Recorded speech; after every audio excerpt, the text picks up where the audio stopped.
My friend, this is not an ordinary word. This is not a casual message. This is a divine summons. Because what was revealed about August 2, 2025 will shake your soul. The day was not random. I did not seek it. I wasn't looking for a sign, a number, or a day on the calendar. But it came. Uninvited, yet unmistakable. August 2. It pressed upon my spirit like a seal, heavy with meaning. I tried to shake it, to ignore it, to chalk it up to coincidence. But when God marks a date, it doesn't leave you. At first glance, it appeared ordinary. Just another day, a number on a page, no feast, no fast, no headline. But the Spirit of God does not operate by earthly calendars or human events.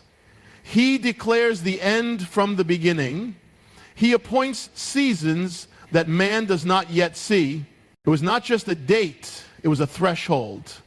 I began to feel it in the atmosphere, an urgency, a divine pressure. Something was about to shift, something unseen yet more real than the visible. I knew this wasn't about a moment in time. It was about what the time would reveal. God has patterns. He works in appointments. He speaks through numbers, cycles, seasons. What seems random to man is often precision in heaven. And when he highlights a moment in time, it is because that moment holds the weight of eternity pressing through. There was no trumpet on earth announcing it, no breaking news. But in the realm of the Spirit, something was being written. Something was being aligned. August 2 was not placed on my heart to be ignored. It was etched like fire, like the writing on the wall in Babylon. You can pretend you didn't see it, but you cannot erase it. This date is not about man's agenda. It's about heaven's. And heaven is not silent. The king is not idle. The shaking is not an accident. What's coming is precise, appointed, ordained. The more I sought him, the more I realized this was not a date to observe. This was a day to prepare for. Because when heaven highlights a date, it is not a suggestion, it is a summons, a marker in the divine timeline. And once it's revealed, nothing can stay the same. It came when the world was silent, when the noise had faded, when even the watchers had fallen into slumber. In the stillness of the night, when the veil between the natural and the eternal is thinnest, the vision came. I was not dreaming. I was not imagining. I was seeking. My heart postured. My ears open. And suddenly, I was no longer in my own understanding. I was taken, caught up in a moment that felt outside of time, yet firmly planted in the reality of what is coming. It began with a stillness, then a sound, deep, weighty, not loud, but undeniable. And in that sound was a message, a whisper that shook my bones. I saw the number 2. It stood large, towering, like a gate. Not just a digit, not just a reference to the calendar. It was a symbol. It glowed with urgency, like a warning light before a storm. As I gazed upon it, I felt the presence of the Lord draw nearer. Then I was shown a doorway, a dark room on one side, light pouring in from the other, and standing in the threshold was the figure of a man, clothed in white, unmoved, yet watching. He was not passing through the doorway, he was holding it. The doorway represented the date, August 2. It wasn't just a transition from one day to another. It was a spiritual crossing, a line that separates what was tolerated before from what will no longer be allowed, a point of shift in the spiritual atmosphere. As I looked closer, I saw shadows moving. Spirits stirred. Not all rejoiced. Some shrieked. Some scattered. The hidden things began to tremble, as if they knew what that date would bring. And then I heard a voice, not from the vision, but from above it. The watchers have seen it. The line has been drawn. What has been concealed shall now be exposed. The vision shifted. I saw people, some asleep, Others waking suddenly, gasping as if from a nightmare. Lamps unlit, doors unclosed, oil running dry. Then others, fewer in number, already standing, ready, watching, waiting. The Lord had shown me what most would never see, not because he plays favorites, but because many refuse to be still long enough to receive. This vision was not about imagination. It was not for entertainment. It was a divine interruption, a dispatch from the throne room, a cry sent into the night for those who still have ears to hear. I began to search the scriptures, not with my own understanding, but with the same spirit that pressed August 2 upon my soul. I wasn't looking for patterns. I was looking for confirmation. And what I found shook me to the core. The Bible is not a collection of stories. It is a living timeline, a prophetic blueprint. Every word is intentional. Every number, every date, every name carries layers of divine meaning. And when God marks a date in our time, he often echoes it from his word. I was drawn, compelled to the book of Haggai, a prophet sent to a nation that had grown cold, a people who had delayed obedience, distracted by their own houses while the house of God lay in ruins.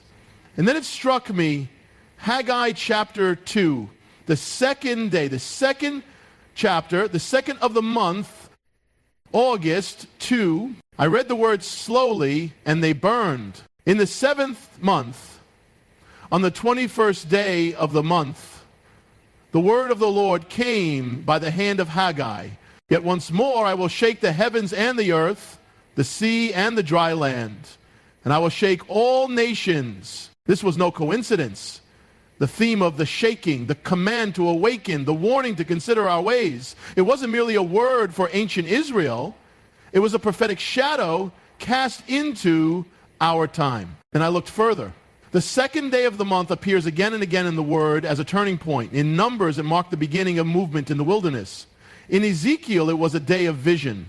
In Ezra, it was the day the foundation of the temple was laid after exile. Always a shift, always a divine appointment, always a moment when heaven spoke and expected a response. It became clear that God's pattern is repetition with escalation. What he did once, he will do again, only deeper, clearer, and more urgent. I saw it unfold like a scroll opening before my eyes.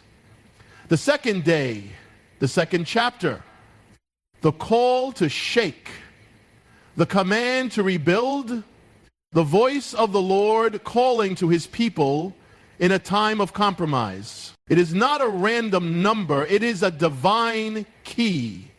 And August 2, 2025, is not just a point on our calendar, it is a mirror of prophetic history, a day that aligns with a long-forgotten but divinely timed pattern in Scripture, one that is being brought back into the light for such a time as this. The shaking has begun not just in the natural, but in the unseen realm, where destinies are shaped and kingdoms rise or fall. It's not coming, it's here. And most don't even realize it. You can feel it in the atmosphere. The world is not what it was. The ground beneath us is unsteady, not just in economy or politics, but in the spirit. Foundations that once seemed unmovable are trembling. Things long hidden are being exposed. That which was built on sand is beginning to collapse, and God is no longer allowing business as usual. It's not the kind of shaking that headlines scream about, though those are signs too. It's deeper, subtle, divine. The kind of shaking that reaches into the soul and asks, where do you stand? The kind that separates what is real from what is counterfeit. God is shaking his people. The comfort zones are cracking. The idols are being torn down. The false altars are burning. He is disrupting the systems we trusted more than him. He is stirring the waters we thought were calm. Because judgment begins in the house of the Lord, not to destroy, but to purify, to awaken, to call back the hearts that drifted far. Look at the world. Can you not see it? Alliances are breaking. Leaders are falling. Nations are trembling. There is confusion in high places, unrest in the streets, and division in the very fabric of society. This is not chaos.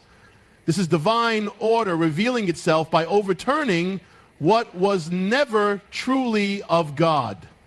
The shaking touches everything: churches, governments, families, finances.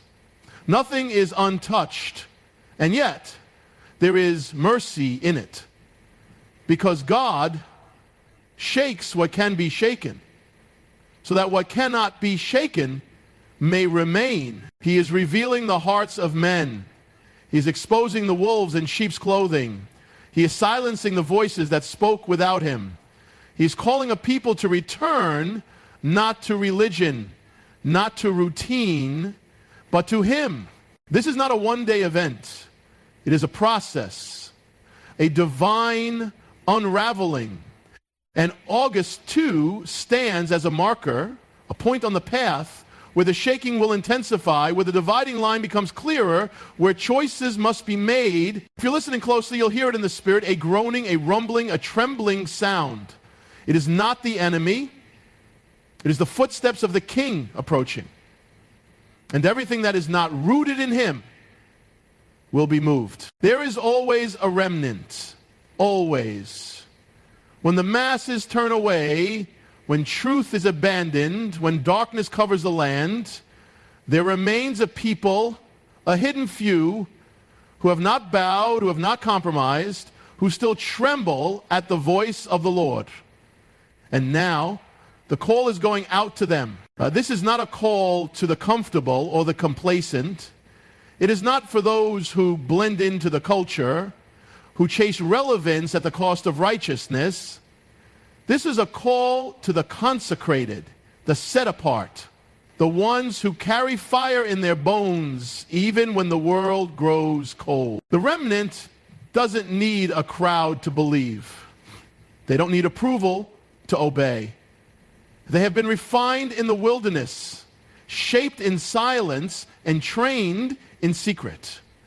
They know what it means to wait when others run, to weep when others laugh, to pray when others sleep. And now God is calling them to rise. This call is not casual, it is urgent. The time for delay has ended.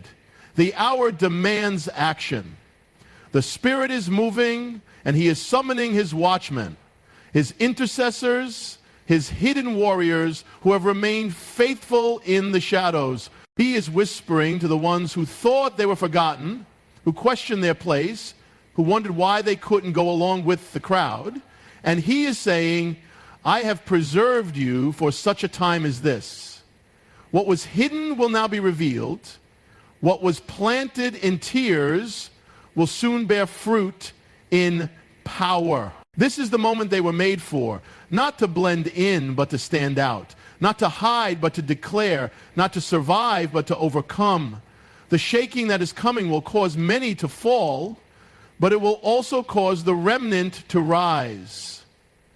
Their voices will be heard, their light will shine, and their boldness will confront the darkness that others have learned to tolerate. God is not calling them to comfort. He is calling them to the front lines, to speak when silence is demanded, to stand when others bow, to move when fear says freeze. Because the remnant was never meant to disappear, they were meant to arise. There is a cry that comes not in the daylight, not when all is clear and expected, but in the deep of night when most are asleep, when darkness rules the sky and the world lies in silence. It is the cry that breaks through slumber. It is the cry that separates the ready from the unprepared. It is the midnight cry. This cry is not the sound of panic. It is the sound of urgency. It is the announcement that something is shifting, that the bridegroom is near, that the window of preparation is closing.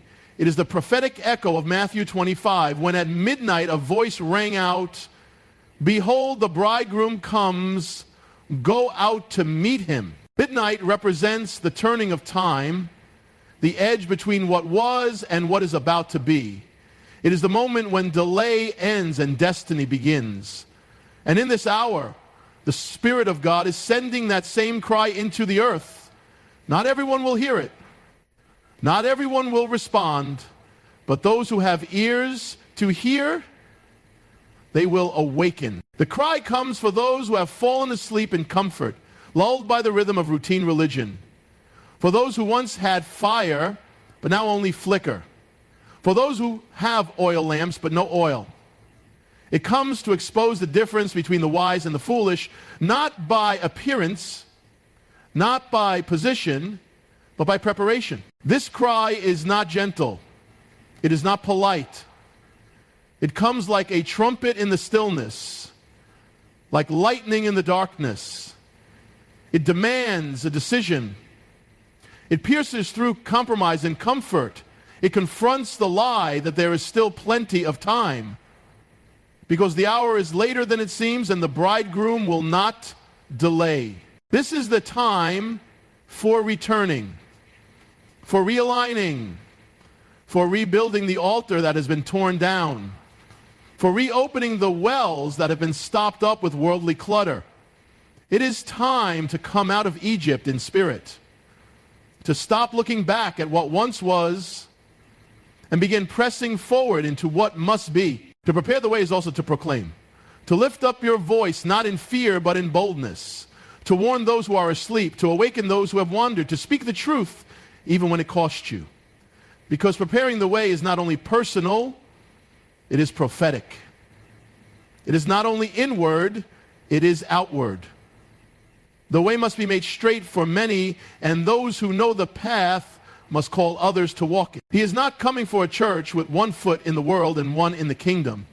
He is coming for a bride made ready, a remnant washed in fire, a people who did not wait to be shaken into obedience, but who responded before the storm. The hour demands urgency. The Spirit is stirring hearts. The time for delay is over. The voice is still crying out in the wilderness, and it cries to you, prepare the way of the Lord, make his paths straight. Because what is coming will not wait for you to catch up.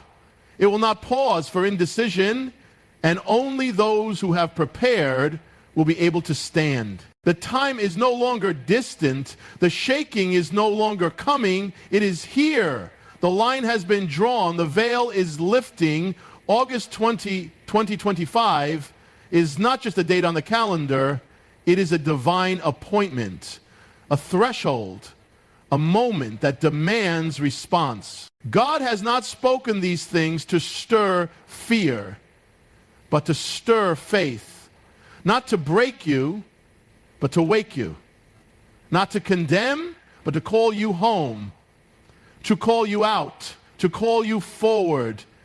Because he is not finished with you. He is just getting started. To the remnant, rise. To the watchmen, cry out. To the weary, return. To the sleeping, awaken.